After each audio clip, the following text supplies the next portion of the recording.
Hey guys, it's Alicia Pate from Pate Ranch. I've got a short 13-minute video here to show you a walk around a local cabinet maker in my area, Brenham, Texas, where it shows you some of his tools and some of his processes. I'm going to come back during the week when the actual workers are here making cabinets, but this is a nice little video that shows some of the things that they use in their shop, specifically the air compression and also the water reducer systems that we find beneficial in the laser industry. I hope this helps, and I hope you enjoy looking at some of their tools. Thanks, guys. Okay, guys, it's Alicia Pate. I'm at a really badass cabinet maker, and I'm going to flip this thing around and give you a nice view at some of the equipment and some of the supplies he has. Okay, this is this guy's badass cabinet shop. This is where I'm going to get his scraps, but I wanted to show you just kind of what the look and feel into a real cabinet maker's shop. I'm going to come back here in the week when they're actually making stuff, but I'm kind of in awe with all the wood and some of the tools. So I just kind of want to give you all a little look and feel. Look at all this wood, how awesome these cabinets. Like, we're actually building the downstairs to our ranch, and we're going to have this guy do our work, so that's why we're kind of here visiting him. Look at this. This looks like a sander. There's his chop saw setup. Like if you do alder, I mean, yes, they stain better. Yeah. Alder wood or oak or something like that. Look at this thing. Let me show you a couple of pictures. This is actually cool. Okay, what's the name of this called, this tool? This is a panel saw, vertical panel saw. This is awesome. Yes. But we're thinking about doing love to have uppers. Those are 12-inch cabinets. Yeah, you do that, right? Yeah. Oh my God, look at these sheets. Definitely. Can you turn this light on? The electrician out there. Wow. Man, I'd love to have this in my shop. Yeah. Look at all these keep sheets. all our hardwoods up here. Like I said, all our hardwoods are poplar. We got our alders, and then we got like a lot of hickory and some oak, but most stuff is either paint grade, poplar, or knotty alder, or select alder. That's kind of what everybody's buying, you know. What about pecan? We got some pecan under here, believe it or not. That's a piece of pecan right there. Okay. That's a piece. There is some, you know, not a lot of people ask for pecan. Mesquite. Oh, mesquite. Really? Mesquite? Yeah, yeah. Well, because we want to do something special on the island, so maybe we will do mesquite on that. Yeah, we got some African mahogany back here. We do a lot of floating shelves. Okay. And this is what we use right here. I buy it 2 inches thick. You know, it's rough sawn, right? But we'll mill it down, and we do a lot of floating shelves. So we use this, and we use that poplar right there. A lot of people want to paint them. Right. Yeah. Yeah, because we are thinking like. Well, I'll show you this. Ooh, look at that table saw. Exactly. Yeah. Look how big that got the electrician out there table is on it. Man, wouldn't you love that, James? Yeah. To have it that big? Awesome. Yeah. And then we got these right here are pocket cutters. You were asking about those earlier. These are what this is basically a huge router. Yeah. Yeah. And that pockets it, and then this little router drills a hole. Oh, okay, cool. And this is where we use wood under there. We pocket cut everything here for our cabinet parts. Look at this foot pedal. It's just they're all pneumatic. Yeah, exactly. Yeah.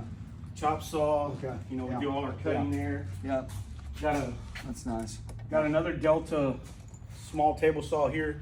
This is where we do like our dados. Okay. All the dado, goes stacked. Yeah, we leave it stacked in there always, that makes it convenient. Yeah, it makes it convenient. We're making our drawers, and then we got a little Grizzly power planer. Okay, cool. I need one of those. This baby right here is our edge bander. This is what veneers all our shelving. Okay, yeah. Or some people want slab doors where it's just veneer tape all the way around, and this machine does all that. It routes it. It heats it up. It cleans it up. I mean, we just have to buff it a little bit. Can we do this? But we can do the plywood where you just do a solid piece. Yeah. I mean, that's the way I build mine. But I think I like it like that because then I don't have to. See this? The reason why it makes it convenient. There's no pinholes. Right. When you clear coat that, it just looks like a solid piece of wood. I gotcha. Okay. Yeah. Well, that is pretty. It's pretty. Nice. It's durable too. Okay. Okay. Yeah, I can see that. But this is a. But we'll need to do something. Wow, is this just like your storage? No, this is a kitchen that we just built. This is going out Monday. we'll go install this Monday. Me and my sons and my cousins will take this out and install it. This is These awesome. are huge drawers. This is actually a pantry, a butler's pantry. All this right here, what you see, is just nothing but big drawers she wanted. Big monster. What do you use for your bottoms? 1/4 inch, but we have another piece of 1/2 inch for reinforcement. Reinforces it so it doesn't sag, you know. So do you just use a jig when you put these the holes in them for the shelves? No, I have 2 machines over there that drills that. Really? That's called a bore line. Yeah. And we have that machine back there. Okay. And if you want, you can go look at it. It has all the little I heads. think I saw that. And that's what does all the drilling. Yeah, we have a little pin guide that we use. Oh, let me go back here and show you guys. I saw that, but I wasn't sure what it was. Okay, that's cool. Yeah, if y'all ever done any kind of cabinets and installed those kind of little holes, those are a pain in the butt to do. You know, you can use the Kreg jig spacer, but that is awesome to be able to see that. This thing is awesome. I'd be love to have one of these at home when you get big sheets from Home Depot. This is our suction, our vacuum system, all 4 bags. Everything in the shop has vacuum system. This is a 12 horsepower Genie compressor. Nice. Made in America. Look at the Very pocket nice. holes over here, Alicia. This Yeah. is good to film here. Versus like the Kreg that we use. Oh, yeah. Wow. I just got this one 2 months ago. It's only got like 16, 18 hours on it. They don't even use it. Yeah. We've got a vacuum system. What these machines are? What, about 2,000 or 3,000? No, this is $9,000. Ouch! Wow. This is Okay. $9,000, yeah. All right. Yeah. I think I must be the entry level ones. They do have one for about $2,000, but it's you do it by hand. It's Okay. called a tabletop. Yeah. This is Castle. Yeah. This is made in California. Wow. So most of our stuff is American made. Yeah. Except for those panel saws and that edge bender, that's all made in Austria. Okay. Yeah, so you can. Yeah. What does this table See, do? look right here. You did this like that, Joe. Matter of fact, you might like to use reference to those. These are all pocket screws. Right, but I bought all my screws from Worth. did you see? Oh man, I might be able to get you. I might be able to give you a tip now, believe it or not. Okay. Now I'm shocked. I think it's CHD Hardwood. I could not believe. I'm going to send it to you. You just tell me if you're getting better prices than this. Because I could not believe that they sell these screws though. Yeah. And I'm going to use these instead of the Kreg screws. Yeah. Oh yeah. They're expensive. Kreg is higher than these. I know. I can get these. I buy them in the tub. Yeah, but you're gonna, when I send this to you, I think you're going to be surprised. Okay, so this is... So this is how we make our face frames right here. Generally, we put 2 pieces cool. together, and this right here Oh, wow. is a Yeah. clamp system. Yeah, so everything is So- perfectly flush. Yeah. Everything locks it in place. Put your screws in. And this is all pneumatic. Yeah, everything's pneumatic. All these. Wow. So, Awesome. you can build a really big face frame here. Oh yeah. And I'm short, so it's really convenient because then Yeah. I can reach up. Right. No, this when is you're nice, building man. Everything's flat on a perfectly table, flat. Yeah. it's so hard. To Oh get yeah. And around. then So having to this- sand and stuff. Look at the. Yeah, that's just a jig. That's just a. These are all our like Man. rough openings you can see like when Yeah, we're doing yeah. drawer banks and stuff. Oh, that's cool. And yeah, then we see. go back to our janky Kreg system. I'm telling you guys, if once you get one, you'll never use a Kreg jig again. And like I said, they make that entry level bench top for a couple grand, and it works great.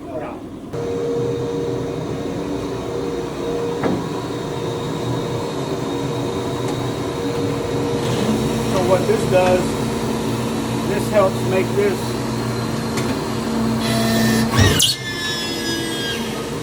Wow. See how fast that is? Yeah. Take it. And then it's just mistake proof. How do you adjust this? What adjustments do you have? Once you put your bits in, once we drop our bits in, you max them out to the back and you lock them down, you're set. There is no adjusting. There is a feed right here that slows the feed down. Okay. If you have harder woods, you can slow this down so you don't burn your bits up. Yeah. Because this bit right here is $50. That bit's $20 every time you replace them. It gets a little pricey. So when we're dealing with pecans, hickories, we'll slow it down a little bit to reduce that. Nice machine, man. Okay, you know, guys, but we're it talking leaks. about with your air compressors in your shops. So basically, they switch from just regular old PVC tubing to PEX. So tell me what was going on. Well, what would happen is, 2 or 3 times a year, these fittings would bust. They would come apart. We'd have leaks constantly. And since we switched over to the PEX, we haven't had any leaks. We even did it in here where the compressors connect, where our major leaks. These were like every 3 months they kept busting, because that's where all the main air comes in. So we switched over to the PEX. Haven't had any problems. It's been over a year, no problems. So Yeah, I like how you're running that too. yeah, I mean, you can see the old lines. Yeah. These big 4-inch tubes, and this really gets the maximum flow. You know, Yeah. we used to have little bitty one sitting right here, like next to the machines, and you know, they just weren't doing the job. You know, we had dust all over the place. Just it wasn't strong enough. And they're smooth wall, And right? they're smooth, yeah, exactly. And a lot of them actually have gates on them where you can open Yeah, and close yeah, them. glass gates, yeah. Yeah. This one we didn't put a gate on. This was the last one we put on. Okay. Pulls, especially like right here. For instance, this one right here has a gate. You can hear it pulling the power. When you put your hand right here, you can just feel it. It's doing work. Pulls a lot.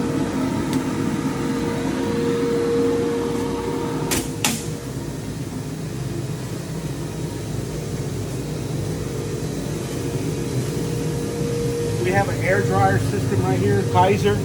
This helps with our lines not getting water and moisture. This machine and those other machines down there require that. If not, these machines won't run. Yeah. They won't kick on because the computer's saying moisture detection. Because it'll ruin the machine. It'll ruin the machine. So we had to invest and buy a little Kaiser, and that runs the whole shop. That runs all our lines. So we have the problem with that with the lasers too, right? Is that you have to check your separators. That's the key right there. That's about a $4,000 machine. They make some smaller. Yeah. You wouldn't need nothing this big. They make some littler ones half that size. Yeah. That would be the recommendation for y'all. That may be something we need to look at, James, because if I'm running big jobs, I've had water come through and then it messes up your lens and Well, we're probably gonna have to we just need to do that. We're gonna use that